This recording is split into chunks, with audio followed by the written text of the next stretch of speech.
शेवटचा प्रश्न आहे, शेवटची कृती आहे. आता राहिली किती नाव? 2. आता याच्यातलं एक नाव पुस. आईचं पुसलं, बाबाचं पुसलं, आता एक मुलगा राहिला आणि एक पती राहिला. कुणाच नाव पुसायचं? हा थरथर करत होता. पायाखालची जमीन सरकली होती, ओठ कोरडे पडले होते, डोळ्याला दृष्टीला काही दिसत नाही, सगळा अंदाज झाला होता. आता कोणाचं नाव पुसलं? गुरुजीने सांगितलं, तू एक निष्ठ शिष्य आहेस माझी. जीवनाचं तत्वज्ञान मी तुला शिकवतोय. सरस्वतीचं वरदान जन्मजन्मांतरी कामाले. पुस एक नाव. तिला डस्टर घेतलं, मुलाचं नाव पुसलं. मुलाचं नाव पुसलं.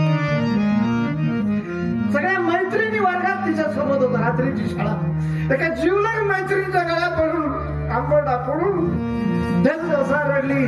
जशी मुलाला नाती देऊन आली ती स्वतःच्या हातानं पोटच्या पोराचं नाव पुसलं. अर्धा तास झाला, तिला सांगितलं खाली बस.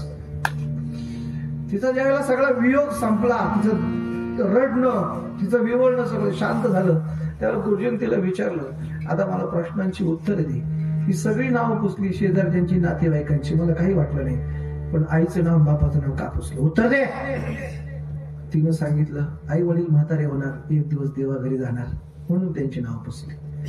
शेवटी 2च नावं राहिली होती. पोटच्या पोराला तू जन्म दिला, त्याचं नाव का पुसलं? तिनं धाडसानं उत्तर दिलं. आता तत्वज्ञान बोलते ती म्हटली, तो एक दिवस शिक्षणाला बाहेर जाईल, एक दिवस नोकरी लागल्यानंतर बाहेर जाईल, एखाद्या वेळेला ज्या वेळेला लग्न करील तेव्हा तो कायम तर मला सोडून जाईल. आता पुसल्यानं काय बिघडते? त्यानं सांगितलं, त्याच्याऐवजी दुसरं जे नाव होतं, दुसरं कोणाचं नाव होतं? नवऱ्याचं. ते का नाही पुसलं? तेवढी सगळे सोडून जातील, मला सगळं जग सोडून जाईल, पण मी चुकली तरी शेवटच्या क्षणापर्यंत साथ देणारा माझ्या कपाळाचं कुंकू माझा नवरा.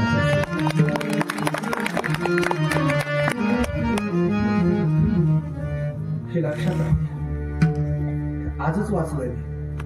डॉक्टर राज काळे आंतरराष्ट्रीय स्पीकर आहेत, जागतिक अमिताभ बच्चनचे मित्र आहेत. परवा माझे मित्र झाले, माझे विचार त्यांना आवडले, त्यांनी मला एक पुस्तक भेट दिलं. त्या पुस्तकातली आज पहिली गोष्ट वाचली मी, आजच सांगितली माझ्या आयुष्यात. मी आजचं कीर्तन परवा नाही केलं, परवा हे आज सगळं मला जे सुचेल ते मला सूचना केली नाही, तुम्हीच ना वेगळं काहीतरी देण्याचा प्रयत्न करतो. प्रभू श्रीरामाचं माता सीतेचं लग्न आहे, हार घातला श्रीरामाने सीतेच्याकडे, पण मातेला घालता येणार. प्रभू माताही बघू श्रीरामाला म्हणेल, तुम्ही वाकून मला हार घाला. बाई पुढं नवऱ्याला वाकायची इच्छा बायकोनं कधीच व्यक्त करायची नाही. तुमच्या पुढे तो वाकला तो जगातून संपला, एवढं ध्यानात ठेवा. तुम्ही नवऱ्याची मान वाकेल असं वागू नका, त्याला वाकायला लावू नका. 2 अर्थ याच्यात. तुमची सायकोलॉजी किती वीक आणि किती स्ट्रॉंग आहे तुमच्या याच्यावर घ्या. वाकायला लावायचं. दोघं एकत्र असाल ना, तुम्ही एकमेकाला समर्पित असता, पण समाजात वाकायला लावायचं. ऐका, आता करायचं काय? माता सीतेच्या डोळ्यातले अश्रू कोणी बघितले? लक्ष्मणाने. इतकी डोकं वापरलं,